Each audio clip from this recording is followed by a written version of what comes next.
Bismillahirrahmanirrahim. Assalamualaikum warahmatullahi wabarakatuh. Kami dari kelompok 8 akan sedikit menjelaskan hal-hal yang berkaitan dengan pengertian silogisme.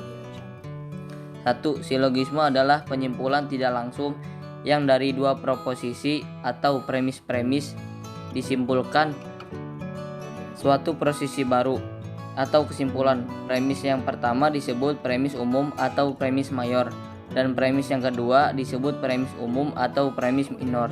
Kesimpulan ini berhubungan erat sekali dengan premis-premis yang ada. Jika premis-premisnya benar, maka kesimpulannya pun juga benar. Jadi, yang dinamakan silogisme di sini adalah suatu pengambilan kesimpulan dari dua macam keputusan. Definisi silogisme kategorik. Silogisme kategorik adalah silogisme yang semua proposisinya merupakan proposisi kategorik. Proposisi yang menjadi pangkalan umum dan pangkalan khusus disebut premis atau muqaddimah. Sedangkan proposisi yang dihasilkan dari sintesis kedua premisnya disebut tem penengah. Premis yang temnya menjadi predikat pada konklusi disebut premis mayor. Contoh, semua tanaman membutuhkan air, disebut premis mayor. Anggrek adalah tanaman, disebut premis minor. Anggrek membutuhkan air, disebut konklusi.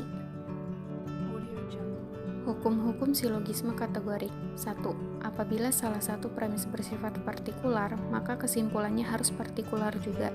Contoh, semua yang halal dimakan menyehatkan, disebut mayor.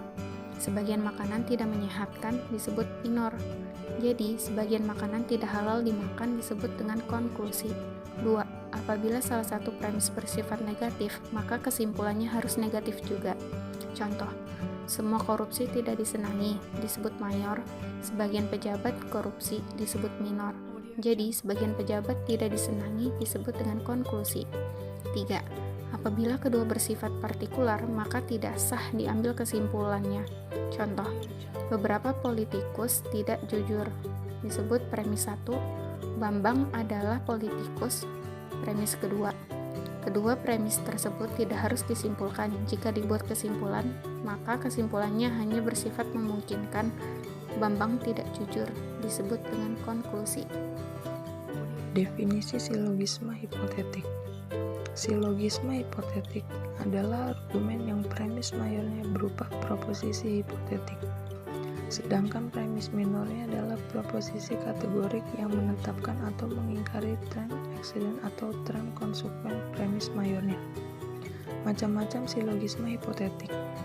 Yang pertama, silogisme hipotetik yang premis minornya mengakui bagian eksiden. Contohnya, premis mayor, jika hujan saya naik beca. Premis minor, sekarang hujan.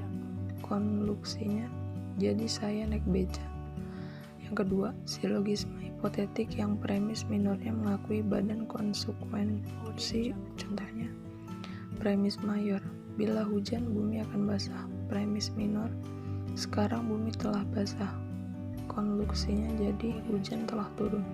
Silogisme hipotetik yang premis minornya mengingkari eksiden. Contohnya, premis mayor, jika politik pemerintahan dilaksanakan dengan paksa, maka kegelisahan akan timbul. Premis minornya, politik pemerintahan tidak dilaksanakan dengan paksa. Konklusinya, jadi kegelisahan tidak akan timbul.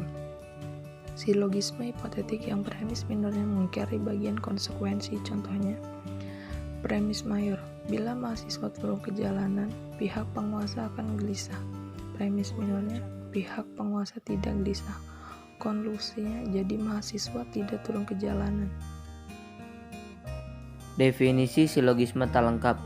Silogisme tak lengkap adalah pernyataan dalam tulisan-tulisan ataupun pernyataan sehari-hari yang tidak menggunakan silogisme lengkap berupa dua proposisi yang berupa premis mayor dan premis minor dan sebuah konklusi. Silogisme tak lengkap dibagi menjadi dua. 1. Silogisme yang bagian atau bagian-bagiannya telah dihilangkan. 2. Silogisme yang telah digabungkan dalam suatu rangkaian pemikiran tertentu. Baik, terima kasih. Itulah yang bisa kelompok kami sampaikan. Kurang lebihnya mohon maaf. Wassalamualaikum warahmatullahi wabarakatuh.